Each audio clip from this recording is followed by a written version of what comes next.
ഇപ്പോൾ ഇവിടെ പറഞ്ഞു ഞങ്ങൾക്ക് ധാർഷ്ട്യമില്ല, അഹങ്കാരമില്ല, ഇതാണെന്നൊക്കെ പറഞ്ഞു. KPCC പ്രസിഡന്റിന്റെ കാര്യം ഇവിടെ പറഞ്ഞു. നിങ്ങളുടെ ഒരു ഇടതുപക്ഷ സഹയാത്രികനായിരുന്ന അഭിവന്ദ്യനായ ഒരു ബിഷപ്പിനെയല്ലേ നിങ്ങളുടെ മുഖ്യമന്ത്രി വിവരദോഷി എന്ന് വിളിച്ചത്? ഈ കഴിഞ്ഞ ദിവസം വിവരദോഷി വിളിച്ചത്. അപ്പൊ ഞാൻ പറയുന്നത് നമ്മൾ അസംബ്ലിയിലെ സ്പീക്കറെ ആലോചിക്കണം. അങ്ങ് ആലോചിച്ചിട്ട് മതി. ഞാൻ ഇനി പറയാൻ പോണ വാക്കുകളൊക്കെ ഞാൻ പറയുന്നില്ല. എന്താണെന്നറിയോ? അത് അൺപാർലമെന്ററിയാണ്. കാരണം കേരളത്തിലെ മുഖ്യമന്ത്രി പല കാലത്തായിട്ട് ഉപയോഗിച്ച 3-4 വാക്കുകളുണ്ട്. ഞാനത് കോട്ടിയില്ല. കാരണം ഞാൻ സംസാരിക്കുന്ന ഒരു വാക്ക് പോലും ഈ നിയമസഭാ രേഖകളിൽ നിന്ന് നീക്കം ചെയ്യപ്പെടരുതെന്ന് എനിക്ക് നിർബന്ധമുണ്ട്. അതുകൊണ്ട് മുഖ്യമന്ത്രിയെ പോലും ഞാൻ കോട്ട് ചെയ്യുന്നില്ല.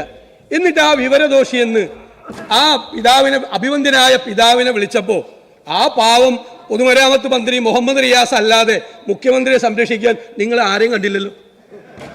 ആ റിയാസ് പാവം, ആ റിയാസ് വന്ന് പറഞ്ഞു അത് ശരിയാണ്, ആ വിവരദോഷി എന്ന് വിളിച്ചതിൽ തെറ്റില്ല. ആ പാവം മാത്രമേ ഉണ്ടായിരുന്നുള്ളൂ ഒരു മന്ത്രി സംരക്ഷിക്കാൻ മുഖ്യമന്ത്രിയെ. ഈ ബാലഗോപാൽ ധനകാര്യമന്ത്രി ഒന്നും കണ്ടില്ല. ഒറ്റ മന്ത്രി, ഒറ്റ MLA വിവരദോഷി എന്ന് വിളിച്ചത് ശരിയാണെന്ന് പറഞ്ഞില്ല. റിയാസെങ്കിലും ഉണ്ടായിരുന്നു. ഭാഗ്യം.